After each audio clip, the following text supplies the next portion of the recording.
마테오가 전한 거룩한 복음입니다.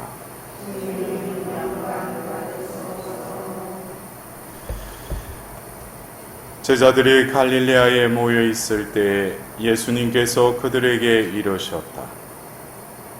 사람의 아들은 사람들의 손에 넘겨져 그들 손에 죽을 것이다. 그러나 사흘날에 되살아날 것이다. 그러자 그들은 몹시 슬퍼하였다. 그들이 가파르나움으로 갔을 때 성전세를 거두는 이들이 베드로에게 다가와 여러분의 스승님은 성전세를 내지 않으십니까? 하고 물었다. 베드로가 내십니다 하고서는 집에 들어갔더니 예수님께 먼저 시몬아, 너는 어떻게 생각하느냐? 세상 임금들이 누구에게서 관세나 세금을 거두느냐? 자기 자녀들에게 쓰냐? 아니면 남들에게 쓰냐? 하고 물으셨다. 베드로가 남들에게 쓰입니다 하고 대답하자 예수님께서 이르셨다. 그렇다면 자녀들은 면제받는 것이다. 그러나 우리가 그들의 비위를 건드릴 것은 없으니 호수에 가서 낚시를 던져 먼저 올라오는 고기를 잡아 입을 열어보아라. 스타테르 한 잎을 발견할 것이다. 그것을 가져다가 나와 내 몫으로 그들에게 주어라. 주님의 말씀입니다.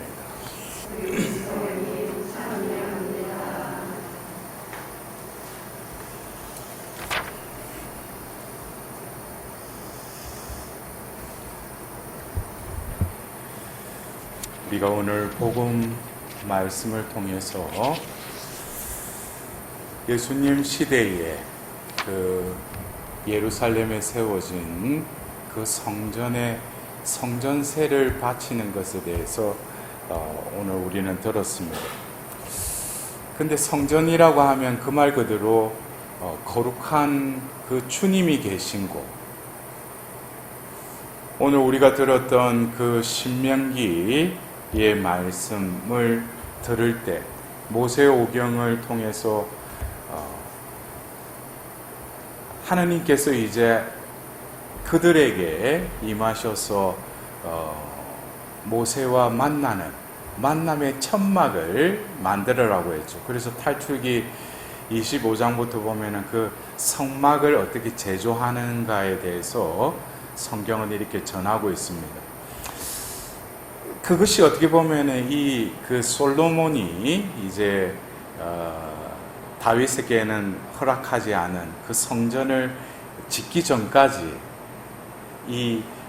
하나님께서 계신 곳, 바로 그 만남의 천막, 그 성막에 하나님께서 임하셨죠. 근데 여러분들도 알다시피 그 성전의 그 지성소에 모셔진 그 죄악계에는 바로 그 안에 뭐가 들어가 있어요? 네? 십계명이 들어가 있죠? 예, 거기까지는 다들 잘 알아요. 그 다음에 예? 그러니까 이게 하나님의 영이 머무는 거는 그건 지당한 거고, 그러니까 여러분들이 말씀을 안 읽어요. 성전에 와서 우리가 하나님의 말씀을 들어야 될 거 아니에요.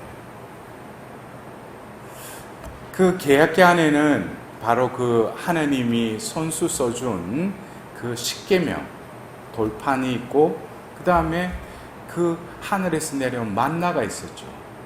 그 다음에 그 쌍난 아론의 지팡이가 들어가 있었죠. 이것은 다 의미가 있어요. 제가 뭐 성경에 대해서 지금 강의를 하는 게 아니니까. 근데 중요한 것은 그 지성소의 바로 그 계약계의 바로 십계명은, 그 계명은 무엇과 뗄래야 뗄 수 없어요. 오늘 우리는 이 19주간 때 입당송의 그 시편 74편을 읊었는데, 주님 당신의 계약을 돌아보소서. 주님 당신의 계약을 돌아보소서. 주님이 어떤 이렇게 그 구약의 모세뿐만 아니라 여러 어떤 그 선지자들, 왕들, 다윗 이렇게 기도할 때 보면은 이런 유사한 기도를 바쳐요. 당신이 맺으신 계약을 기억하시라. 그럴 때 하나님은 그 기도를 들어주십니다. 왜? 계약은 바로 하나님께서 그 이스라엘 백성들과 공적으로 이제 관계가 맺어진 것이 계약을 맺었기 때문이에요. 그래서 우리는 그 성경의 책이 바로 구약 신약으로 이루어져 있지 않습니까? 옛 계약, 새 계약. 그것이 바로 성경의 그 스토리예요. 그래서 계약을 이해하면은 성경이 흘러가요. 제가 지금 또 이제 우리 신자들과 3개월 동안 이 여름 때 성경을 지금 통독하는데 저도 한 10여 년 전에 성경 전체를 한번 강의를 한 적이 있었습니다. 그때도 제가 그때 주제를 자비의 계약을 통한 하느님 나라의 회복이라는 주제로 거의 40주를 강의를 했는데 제가 그 강의를 통해서 강의를 했지만은 강의를 하면서 제가 이 말씀에 축복을 많이 받았어요. 그래서 이 계약을 맺고 나서 하나님께서 바로 탈출기 19장에서 24장에 걸쳐서 계약을 체결할 준비를 시키고 나서 이제 계약을 맺고 나서 25장부터 이 성막을 지으라고 합니다. 근데 우리가 성경을 읽을 때 보면 왜 이 성막을 지으라고 하는가? 제가 이거를 묵상하면서 어떻게 하면 우리 신자들한테 좀 알기 쉽게 할 수 있을까 하니까 문득 이런 비유가 떠올랐어요. 남녀가 사랑하다가 결혼식을 하죠. 이 결혼도 이것도 계약이에요. 고대 건동 지역에는 우리가 그러니까 지금 또 칠성사 중에 혼인, 성사라고 그러죠. 그래서 이 계약을 맺은 거예요. 그럼 계약을 맺는데 둘이 예식장 가서 결혼 서약을 하고 서로 이제 공적으로 법적으로 부부가 됐어요. 그러면 신혼집이 있어야 되잖아요. 네? 둘이 알콩달콩하게 살 집이 필요하잖아요. 보면은 지하 단칸 세 방이라도 하느님도 계약을 맺고 이제 공식적으로 이제 그 하나님이 신랑이 되고 이스라엘 백성들이 신부가 되었기 때문에 이제 그 신혼방을 만들어라는 거예요. 근데 여러분들 안 그래요? 결혼을 하셨으면 아시겠지만 지금은 어떤지 모르지만 그래도 신혼 때는 막 지하방이라도 어떻게든지 예쁘게 꾸미고 그렇게 하려고 막 이래. 여러분들이 그 성막을 제조하는 그 하나님이 어떤 때는 이렇게 그것도 모르고 그냥 읽으면은 하나님 그 광야에서 이런 거를 돌고래 가죽 별의별 검부터 해가지고 자홍색 실 하나하나씩 다 하나님이 다 지도를 하셔요. 또 그리고 그것을 지을 사람들에게 영을 불어넣어서 그거를 만들 수 있게끔 또 고안하고 만들 수 있게끔 또 그 사람들에게 영을 부어주셔요. 하나님은 그 인간과 만나기를 이제서야 이제 계약을 맺고 그 이스라엘 백성들과 만나 주시겠다는 거예요. 그래서 모세가 이제 만남의 천막 아래 그 이르기 전에 이미 그 구름이 그 만남의 천막을 휘감죠. 왜? 하나님이 내려오시니까. 그래서 우리가 지성소에 보면은 그 계약계 안에는 뭐가 있어요? 바로 그 십계명이라는 것은 바로 계약을 맺으시면서 그 계약의 백성으로 이렇게 살아라고 주셨기 때문에 계약과 계명은 뗄래야 뗄 수 없는 불가분의 관계라는 거예요. 그래서 바로 그 성전에는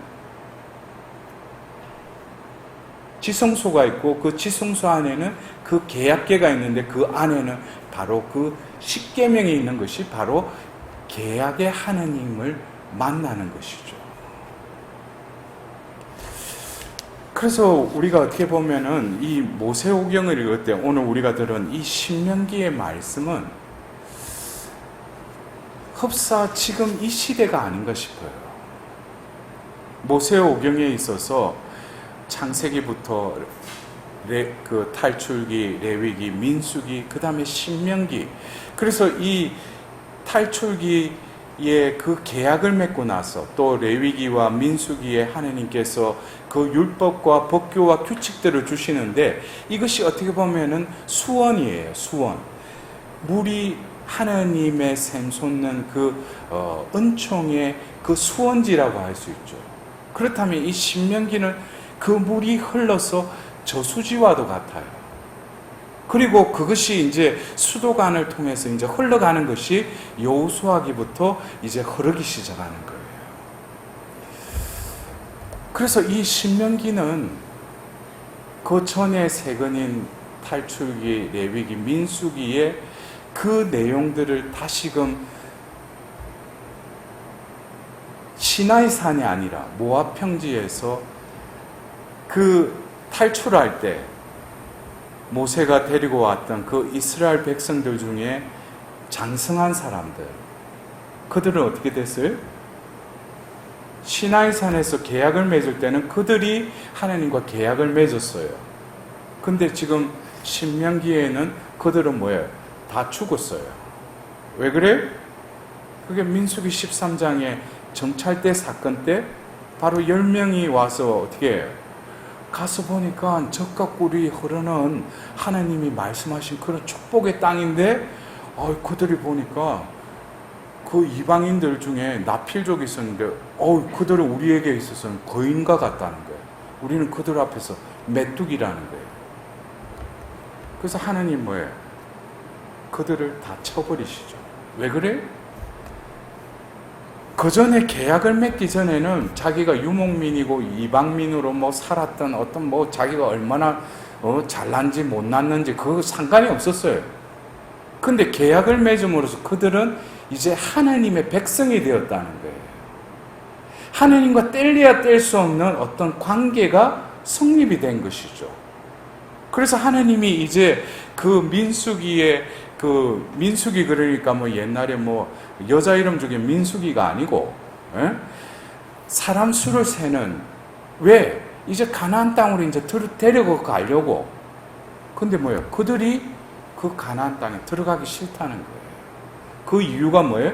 우리가 볼 때는 그냥 뭐 지나가는 말일 수 있지만 자신을 메뚜기로 생각한다면은 그들과 계약을 맺은 하나님도 뭐예요? 메뚜기들의 하나님이 되어버리는 거예요. 여러분들 이것이 어떻게 보면 결국 40년이라는 40일 동안 정탐꾼들이 가서 정찰한 그 날수만큼 연수로 그들은 이제 광야에서 이제 헤매게 되는 거예요. 우리가 살아가면서 자신의 존재감, 여러분들은 자신의 존재감을 어떻게 그 규정 짓고 있습니까? 세상의 어떤 지위로, 아니면 내 가정의 내가 어떤 신분으로, 교회 안에서 어떤 그거로? 그러나 그것은 하나님이 우리를 부르시고 잘났어가 아니라, 못났어가 아니라 그냥 우리에게 그런 것을 그냥 부르셨기 때문이에요. 저도 뭐 잘났어 이 앞에 서 있는 게 아니죠. 응? 이 길을 벗어나려고 끝까지 해도 하나님이 계속 이쪽으로 이끌어 가시니까 어쩔 수 없이 이 자리에 서 있는 거예요. 그러나 중요한 것은 우리가 이 땅에 있으면서 하나님의 그 자녀라는 것, 그것에 대한 분명한 존재감이 없으면 여러분들 신앙생활이 어떻게 돼요? 그냥 헛고생하는 거예요. 내가 하나님과의 그 계약을 맺었다는 거예요. 그러나 우리는 신약을 쌓기 때문에 예수 그리스도의 피로 맺은 새 계약의 백성이라는 거예요. 이 계약은 한 번 맺어지면은 뗄래야 뗄 수가 없어요.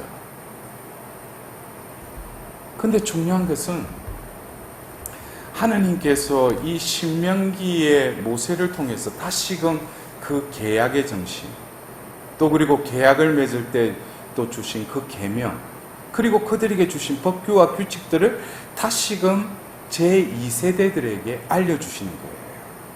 그래서 어떻게 보면은 레위기나 민수기 했던 내용들도 이렇게 겹쳐지지만 다시금 그 2세대에게도 그런 거예요. 너희 마음에 할례를 행하고 더 이상 목을 뻣뻣하게 하지 마라. 주 너희 하느님은 신들의 신이시고 주님들의 주님이시다. 이게 신들의 신이시고 주님들의 주님이라는 그 말은 하느님만 지칭하는 것이 아니라 계약을 맺은 너희들도 뭐예요? 이 세상에 많은 백성들이 있지만 너희들은 바로 나의 백성이라는 거예요. 그래서 예수님께서 세례 받으실 때도 그 하늘이 열리며 들렸던 그 소리, 너는 내가 사랑하는 아들, 내 마음에 드는 아들이다. 그것이 우리가 세례를 받을 때 우리에게 하나님이 하신 또 보이지 않는 인장이라는 거예요. 이마에 그냥 인장만 한 게 아니라 우리 마음에 그러한 존재감을 부어주신 거예요. 왜? 너희와 계약을 맺었기 때문에. 내가 사랑하는 아들, 딸들이라는 거예요. 내 마음에 드는 아들, 딸들이라는 거예요. 그러한 존재를 내가 느낀다면 살아가는 것이 늘 뭐예요? 하나님의 사랑에 응답드리는 삶. 내 마음대로 사는 것이 아니라 하나님의 마음에 드는 삶을 살도록 내가 분발하겠죠. 내 뜻대로, 내 식대로, 내 인성적인 악습대로 사는 것이 아니라 내가 보잘것없는 죄인이지만 하나님이 나를 부르셔서 당신의 자녀로 삼아주셨다. 그래서 다시금 그 성막에 머물렀던 그 하나님이 이제는 뭡니까? 솔로몬 시대에 와서 웅장한 그 성전을 짓고 그 성전에 머물러 계시죠.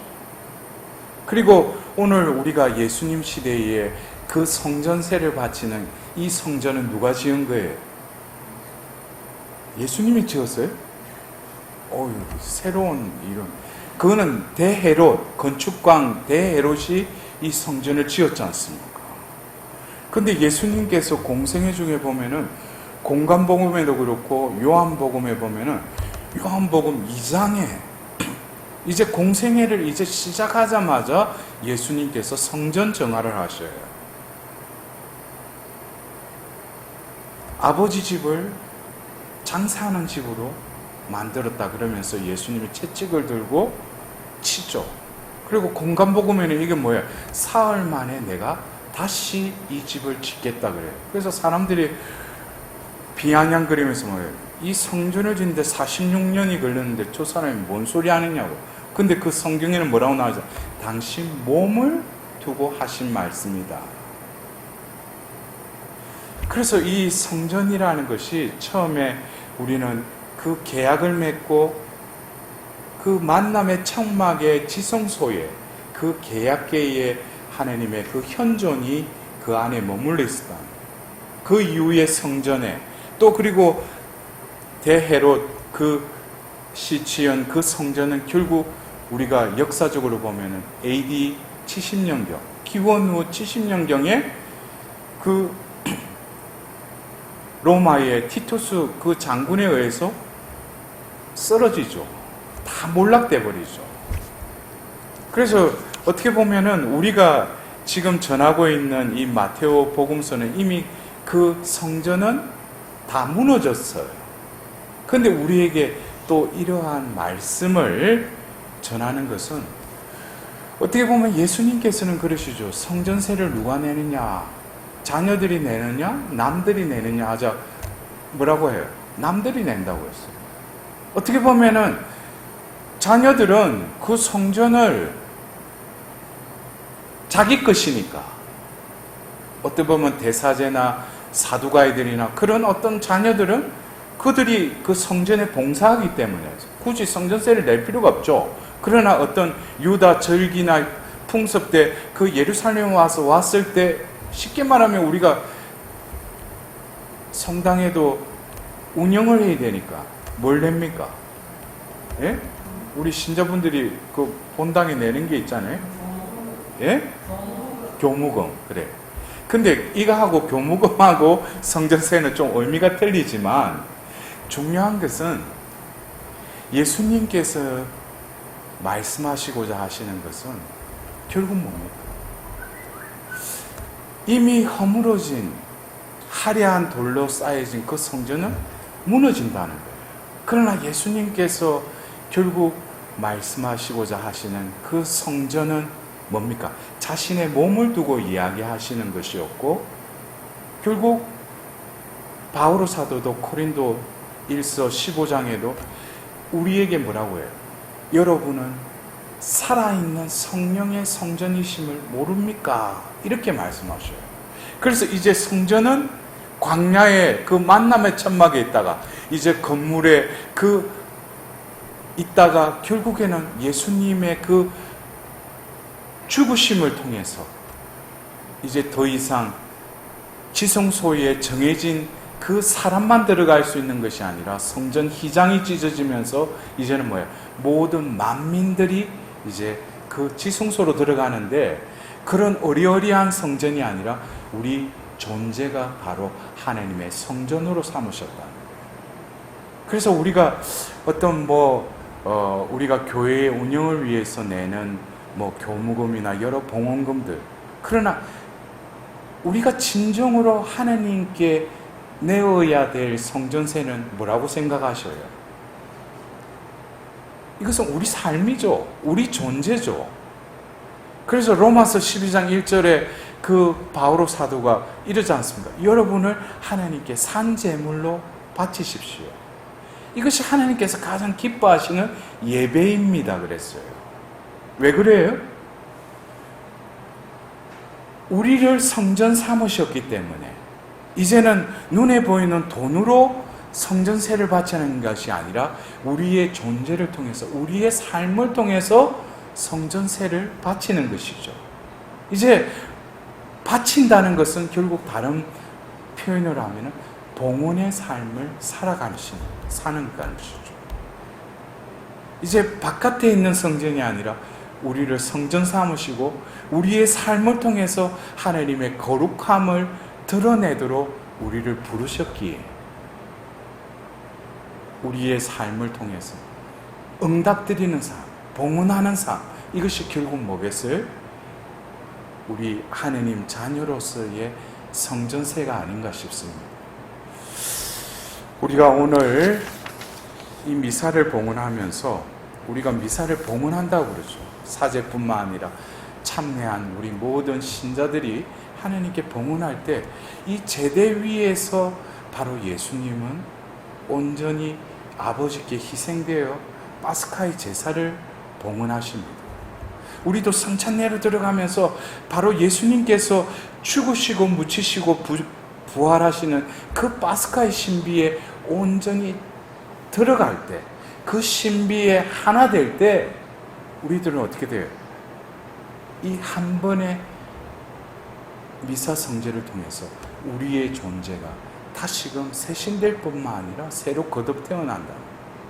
그래서 제가 서두에도 말씀드렸듯이 어쩌면 이 시대가 구약의 그 모세오경의 마지막 건인 그 신명기를 그 2세대들에게 설교하는 그 모세와 같이 어쩌면 우리가 지금 살고 있는 이 힘겨운 이 현실 속에서도 우리는 다시금 뭡니까? 눈에 보이는 가나안 땅이 아니라 바로 우리에게 상급을 주실 그 영원한 생명의 나라를 바라보면서, 그러나 이 현세에 우리가 발 딛고 사는 이 삶의 자리가 바로 뭡니까? 이곳이 하느님 나라라고 우리가 살아갈 때 우리는 이미 그 나라를 살고 있는 것입니다. 오늘 하루도 진정으로 계약의 백성답게 그 계약에 충실한